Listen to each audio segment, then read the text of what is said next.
कांग्रेस के युवा नेता हैं, सेवा दल के कुछ कार्यकर्ता हैं, 120 भारत यात्री हैं जो कन्याकुमारी से कश्मीर तक चल रहे हैं। इनमें से 120 में से 5 बिहार के हैं और मैं उनका नाम आपको बता दूं: कन्हैया कुमार, श्री कृष्ण हरि, उमायर खान, अमित कुमार टुन्ना और अशोक कुमार गुप्ता।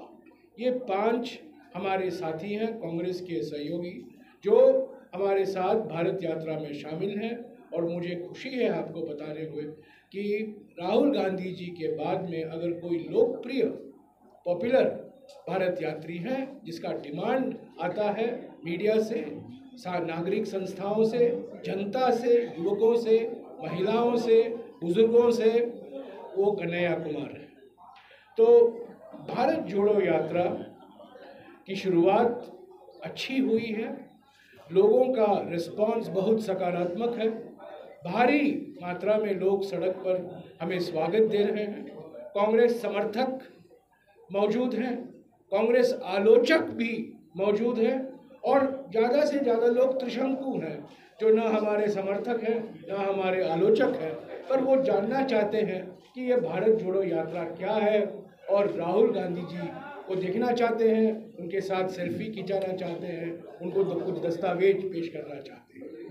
भारत जोड़ो यात्रा का असर अभी हमें देखने को मिला है। कल परसों पिछले 2 दिन से प्रधानमंत्री दक्षिण भारत के दौरे में हैं।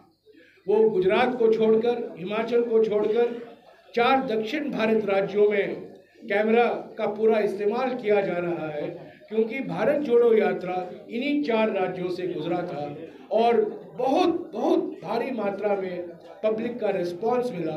हौखलाई गई है, घबराई हुई है, परेशान है और प्रधानमंत्री जी स्वयं इन 4 राज्यों का दौरा कर रहे हैं। अनेक शिलान्यास का कार्यक्रम है, कुछ पब्लिक रैलियां हैं।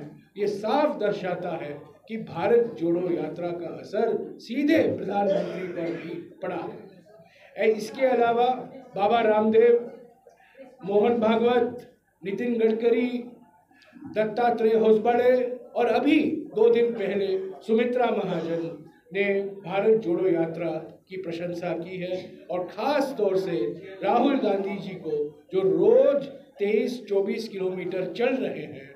भारत जोड़ो यात्रा का 67वां दिन है, विश्राम का दिन है और दिग्विजय सिंह जी और मैं यहाँ पटना आए हैं ताकि भारत जोड़ो यात्रा बिहार के बारे में जो प्लान है उसको हम अंतिम रूप दे सकें। पहले मैं आपको भारत जोड़ो यात्रा के बारे में कुछ जानकारी दूंगा। हम लोग आज हिंगोली ज़िले में हैं, महाराष्ट्र में। 5 राज्य पूरा हो चुका है: तमिलनाडु, केरला, कर्नाटका, आंध्र प्रदेश, तेलंगाना और हम महाराष्ट्र में हैं। 27 ज़िलों से गुजरा है भारत जोड़ो यात्रा, जिसकी शुरुआत कन्याकुमारी 7 सितंबर को हुई थी। करीब 1200 किलोमीटर का भारत जोड़ो यात्रा है, पर ये यात्रा बांका से लेकर बोधगया तक सिर्फ 17 ज़िलों से गुजरता है। और दिग्विजय सिंह जी आज बैठे, हमारे कांग्रेस सभी नेताओं और कार्यकर्ताओं से बैठे और उन्होंने समझाया कि जब हम भारत जोड़ो यात्रा की बात करते हैं, संगठन को मजबूत करने की बात करते हैं, हमें हर ज़िले में भारत जोड़ो यात्रा निकालना अनिवार्य है। तो मुझे खुशी है आपको बताने में कि बांका से लेकर बोधगया तक 1200 किलोमीटर भारत जोड़ो यात्रा ज़रूर होगा 28 दिसंबर को। इसके साथ साथ जो 21 ज़िले छूटे हैं, हर एक ज़िले में एक भारत जोड़ो यात्रा निकाला जाएगा और वो भारत जोड़ो यात्रा यानी कि 21 भारत जोड़ो यात्राएं मेन भारत जोड़ो यात्रा में अलग अलग जगहों में शामिल होंगे। ये बिल्कुल साफ मैं कर देना चाहता हूँ। बांका से बोधगया तक मेन यात्रा है, 17 ज़िलों से जाएगा, पर हर एक 21 ज़िले जो बाकी छूट गए हैं उनमें भी भारत जोड़ो यात्रा रहेगा और वो भारत जोड़ो यात्री जो बिहार के कार्यकर्ता रहेंगे, बिहार के नेता रहेंगे, वो इस बांका से लेकर बोध गया की यात्रा में कहीं ना कहीं वो शामिल हो जाएंगे। उसकी जानकारी अगले 3-4-5 दिनों में फाइनलाइज होकर आपको जानकारी मिल जाएगी। पर 28 दिसंबर को ये भारत जोड़ो यात्रा बिहार की शुरुआत होगी और ये इसका मकसद यही रहेगा, आर्थिक विषमताओं के खिलाफ हम आवाज़ उठाएंगे, सामाजिक ध्रुवीकरण के खिलाफ हम आवाज़ उठाएंगे और राजनीतिक तानाशाही के खिलाफ हम आवाज़ उठाएंगे। इसके साथ साथ बिहार के कुछ विशेष मुद्दे हैं, स्पेशल कैटेगरी स्टेटस है, बाढ़ से संबंधित फ्लड कंट्रोल की जो परियोजनाएं की मंजूरी नहीं आई है केंद्र सरकार से, वो भी हमारे नेता उठाएंगे। पर मोटे तौर से, मुख्य तौर से ये 3 मुद्दे रहेंगे, आर्थिक विषमताएं, सामाजिक ध्रुवीकरण और राजनीतिक तानाशाही। तो इसलिए आज दिग्विजय सिंह जी और हम आए हैं। मैं कल वापस लौट रहा हूँ। दिग्विजय सिंह जी 1-2 दिन और दिल्ली में रहकर वापस आएंगे, उसको मध्य प्रदेश में भी प्लान करना है। पर हम हिंगोली वापस जाएंगे। कल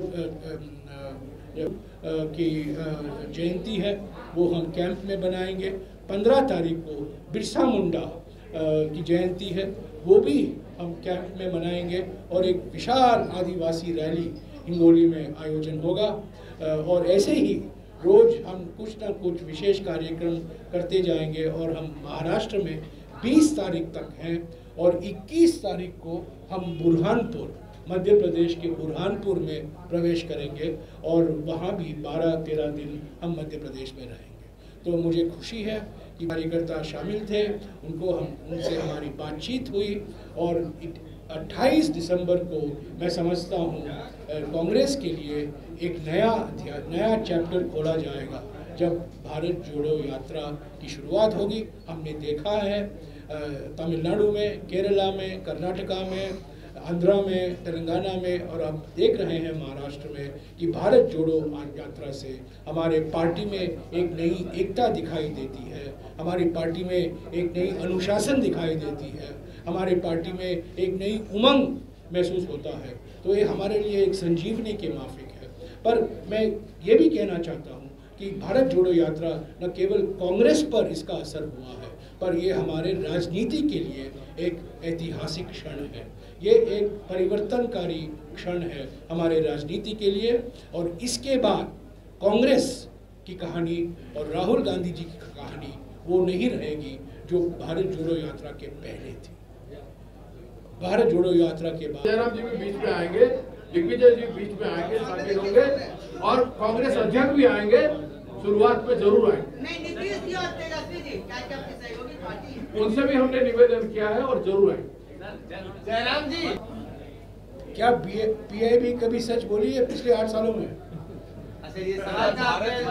भारत जोड़ो यात्रा के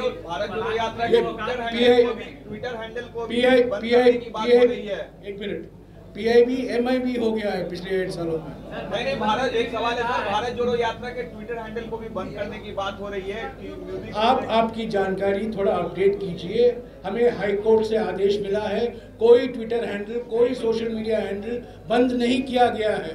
प्रयास की गई मोदी सरकार की ओर से, उनको लोअर कोर्ट से एक आदेश उन्होंने दिलवाया कि ये हैंडल बंद कराइए, पर 24 घंटे के अंदर हम हाई कोर्ट में गए और हाई कोर्ट ने आदेश दिया कि ये बंद नहीं होगा। ये लो मुंह मीठा करो, आज मैंने अपना जॉब छोड़ दिया, अब हम पूर्णिया वापस जाएंगे। जॉब छोड़ दिया है? मतलब ये घर कैसे चलेगा, हम करेंगे क्या और माँ बाबूजी क्या बोलेंगे? इसलिए मैं एक और मिठाई का डब्बा लाया, अपने बिजनेस के लिए लोन अप्रूव हो गया। अरे लोन अप्रूव हो गया वो तो ठीक है, लेकिन पूर्णिया में हम रहेंगे कहाँ? अपना घर भी तो नहीं है वहाँ। इसलिए तो एक और मिठाई का डब्बा अलग से लाया हूँ।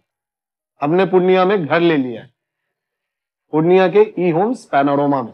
पूर्णिया में पैनोरमा ग्रुप लेकर आए हैं ई होम्स पैनोरमा, बड़ा घर, आलीशान जिंदगी और अत्याधुनिक सुविधाओं के संग। अरे अब क्यों मुंह मीठा करवा रही हो? क्योंकि हम घर वापसी जो कर रहे हैं। घर वापसी की खुशी पूर्णिया में ई होम्स पैनोरमा के संग। E homes panorama, luxurious lifestyle redefined.